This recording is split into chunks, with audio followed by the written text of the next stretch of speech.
রমাদানকে অর্থবহভাবে কাটাবার জন্য একটা সুন্দর পরিকল্পনা দিবেন প্লিজ। রমজানকে অর্থবহভাবে কাটাবার জন্য বেশ কিছু পরিকল্পনার কথা আমরা বিভিন্ন সময় বলার চেষ্টা করি। এর মধ্যে নাম্বার ১ হলো রমাদান মাসে আমাদের ইবাদত বন্দেগী যেন সঠিকভাবে হয়। রমাদানের যে উদ্দেশ্য তাকওয়া অর্জন সেটা যেন সঠিকভাবে হয়, সেটার জন্য গুনাহের যে রাস্তাগুলো আছে এগুলো সবগুলোর সাথে আমাদের কানেকশনটাকে ডিসকানেক্ট করা উচিত, যাতে করে আমার আমলগুলো নষ্ট না হয়। যেমন আমরা ফেসবুক, ইউটিউব, সোশ্যাল মিডিয়ায় আসক্তি আছে, এখানে ভালো জিনিস দেখতে গিয়ে খারাপ জিনিস দেখা হয়, তাহলে এই অ্যাপ ডিলিট করে দেন রমজান উপলক্ষে। ১ মাসের জন্য দূরে থাকেন, দেখবেন আপনার ইবাদত এবং ভালো কাজের পরিবেশ মনোজগতে তৈরি হয়েছে। দ্বিতীয়ত, কখন কোন আমলটা করবেন এটার জন্য একটা প্ল্যান, একটা শিডিউল আপনি ফিক্স করে ফেলেন। আমি দিনের এই সময়টাতে এই কাজটা করবো, ওই সময়টা এই কাজটা করবো, বাস ফিক্স। এটা আমি ব্যতিক্রম যেন না হয় সেটা খেয়াল রাখবো, এটা করে ফেলতে পারেন। আমরা সুন্নাহ ফাউন্ডেশন থেকে গত বেশ কয়েক বছর যাবত রমাদান প্ল্যানার নামে একটা প্ল্যানার আমরা তৈরি করি।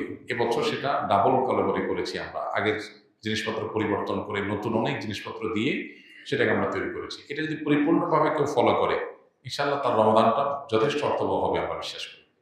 অতএব এটা আপনার কাছে থাকতে পারে, অথবা অন্য কোনো প্ল্যান আপনি নিজে দাঁড় করাতে পারেন নিজের জন্য। এগুলো নিজের আমলের সুবিধার্থে আপনি দাঁড় করালেন। তৃতীয়ত, রমাদানের সঠিক পরিকল্পনা অংশ হিসাবে বিগত রমাদানগুলোতে আমার কি কি কারণে আমল ইবাদত হয়নি, কোন কোন ব্যস্ততা, কোন কোন ঝামেলার কারণে করতে চাইও হয়নি, সেগুলো চিহ্নিত করেন, করে এই রমজানের জন্য আর না হয় সেটার জন্য প্ল্যান করেন। শেষ 10 দিন যদি আপনি এতেকাফে বসার সিদ্ধান্ত নিতে পারেন, আগে সব কাজ কাম ঝামেলা সেরে 10 দিন এতেকাফে বসেন, তো অটোমেটিক আপনার রমজান দেখবেন অর্থবহ হওয়া অনেক ইজি হয়ে গেছে। কারণ মসজিদে বসে আপনি 10 দিন ইবাদত করবেন, সুযোগ তৈরি হবে, বাইরের সাথে ডিসকানেক্টেড হয়ে যাবেন। আমাদের যে অনেক কানেকশন, অনেক যোগাযোগ, আমাদের এক একজনের ফেসবুকে 4-5 হাজার বন্ধু। যার 5 হাজার বন্ধু আছে সেই ইবাদত কখন করবে? মানে বন্ধুর হক আদায় করতে করতে তো শেষ। বন্ধু মেসেজ দিছে, কি দিছে, বন্ধুর নোটিফিকেশন আসছে, বন্ধুর জন্মদিবস নোটিফিকেশন আসছে, তারা উইশ করো, বন্ধু পোস্ট দিছে সেখানে কমেন্ট করো, লাইক দাও। মানে এই তামাশা যদি করতে করতে 5,000 বন্ধু কি সোজা কথা?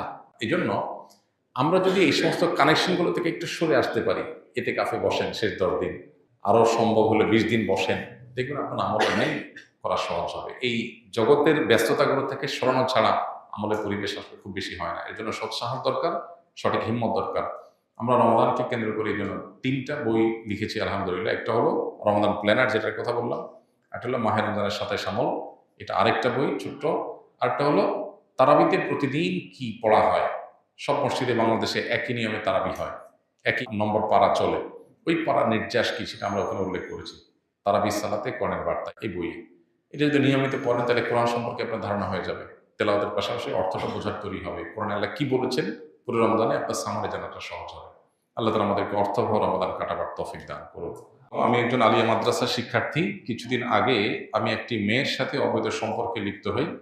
পরবর্তীতে আমার ছাত্রাবাসের একজন শিক্ষকের মুখে অবৈধ সম্পর্কের ভয়াবহতা সম্পর্কে জানতে পেরে আমি সম্পর্ক ছিন্ন করার সিদ্ধান্ত নিই। তবে মেয়েটি আমাকে জানায় যে আমি যদি তার সাথে যোগাযোগ বন্ধ করি তাহলে সে নিজের ক্ষতি করে ফেলবে। এমন অবস্থা আমার করণীয় কি? প্রথম কথা হলো যে হারাম কোনো কাজ থেকে কেউ যদি ফিরে আসার সিদ্ধান্ত গ্রহণ করে তাহলে সেক্ষেত্রে বিভিন্ন বাধা আসবে। এই বাধাগুলো তাকে দূর করার চেষ্টা করতে হবে। এখানে যে বাধার কথা আপনি বলেছেন যে মেয়ে নিজের ক্ষতি করবে, মানে আত্মহত্যা করবে বা এই টাইপের কিছু সে ইঙ্গিত করেছে, তো প্রথমত আপনার কাজ হলো তাকে বোঝানো, যতটা হৃদয়ের আকুতি দিয়ে আল্লাহর ভয় যেটা আপনার মধ্যে জাগ্রত হয়েছে সেটা তার মধ্যে জাগিয়ে তুলতে পারেন সেই চেষ্টাটা আপনি করবেন। এবং এই দূরত্বটা যে আল্লাহর খাতিরে, এটা যে কোনো ছল ছাতুরি বা ছলনার থেকে না, সেটি আপনি নিশ্চিত করবার চেষ্টা করবেন, তাকে আশ্বস্ত করার চেষ্টা করবেন। এর পাশাপাশি যদি দিনদারিতার কোনো ঘাটতি না থাকে, কিছু ঘাটতি তো আছেই, কারণ অবৈধ সম্পর্কে যে জড়িয়েছে তার দিনদারিতার ঘাটতি তো আছেই।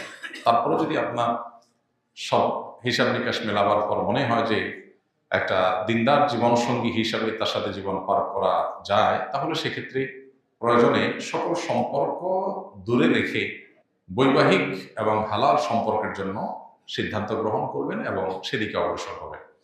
অবৈধ সম্পর্ক, হারাম সম্পর্ক, এটা শুধুমাত্র একটা গুনাহের বিষয় না। গুনাহ তো বটেই, এর কারণে জাহান্নামের শাস্তি তো আছেই। এর মাধ্যমে আমাদের ইমানের শক্তি ধ্বংস হয়ে যায়, তাকওয়ার শক্তি শেষ হয়ে যায়, আমাদের আধ্যাত্মিক ক্ষমতা, শক্তি, এগুলো শেষ হয়ে যায়। আল্লাহর সাথে কানেকশন ডিসকানেক্টেড হয়ে যায়, শয়তানের সাথে আমরা লিঙ্কেড হয়ে যাই, নানাভাবে ক্ষতিগ্রস্ত হই, আমরা জীবনের বরকত উঠে যায়, সুখ উঠে যায়। এই জন্য হারাম সম্পর্ককে না বলতে পারা এটা অনেক বড় একটা সিদ্ধান্ত, এবং এই সিদ্ধান্তের উপরে আপনার শুধু আখিরাত নয়, দুনিয়ার বহু কল্যাণ এটার উপর নির্ভর করছে। পৃথিবীতে যে সমস্ত সমাজে এই বিবাহ বহির্ভূত সম্পর্ককেই তেমন কোনো দোষের বিষয় মনে করা হয় না, যারা এটাকে র্যান্ডম অন্য 10টা সাধারণ বন্ধুত্বের মতো মনে করে, অবৈধ অন্যায় মনে করে না, সেসব সমাজগুলোতে অনেক চকচকে তকতকে আপনার লাইফ বাহ্যিক এবং খোলা চোখে আপনি দেখতে পাবেন, কিন্তু ভেতরে একটু ঢুকলেই দেখবেন হতাশা, ডিপ্রেশন, অশান্তি এগুলো পরিপূর্ণ হয়ে আছে। এজন্য আল্লাহর জন্য হারাম সম্পর্ককে না বলতে হবে। এখন যাকে আপনি এতদিন হয়তো বিবাহ করবেন প্রতিশ্রুতি দিয়েছেন, ওয়াদা করেছেন, তিনি হয়তো মনে করবে আপনি কোনো কারণে প্রতারণা করছেন। এই জন্য তাকে আশ্বস্ত করবার জন্য সেরকম হৃদয়ের আকুতি দিয়ে চিঠি লিখে, মেসেজ লিখে, মেইল পাঠিয়ে তাকে বোঝাবার চেষ্টা করেন, এবং সেই সাথে যদি বিবাহ করার মতো হয় বিবাহ করে ফেলেন, বা বিবাহ করার প্ল্যান করেন, কিন্তু সম্পর্ক বলেন যে আপনার কোনো সম্পর্ক থাকবে না। এবং এরপরও যদি আল্লাহ না করুক সে ভুল কিছু করে, তাহলে সেটার জন্য আপনি হারাম সম্পর্ক কন্টিনিউ করে যেতে বাধ্য নন। কেউ যদি ভুল কিছু করবে সে ভয় দেখায়, বেশিরভাগ ক্ষেত্রে ভয়গুলো ভয় পর্যন্তই থাকে।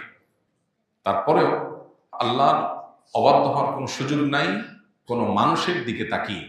বিধায় এই জিনিসটাকে খুব শক্ত হাতে যেমন ডিল করতে হবে, ঠিক একইভাবে খুবই সচেতনতার সাথে ডিল করতে হবে, যাতে করে সাপও মরে লাঠিও না ভাঙে। আল্লাহর অবাধ্যতা থেকেও আমি সরে আসতে পারি, আবার যেন কোনো অনাকাঙ্ক্ষিত কিছু না হয়।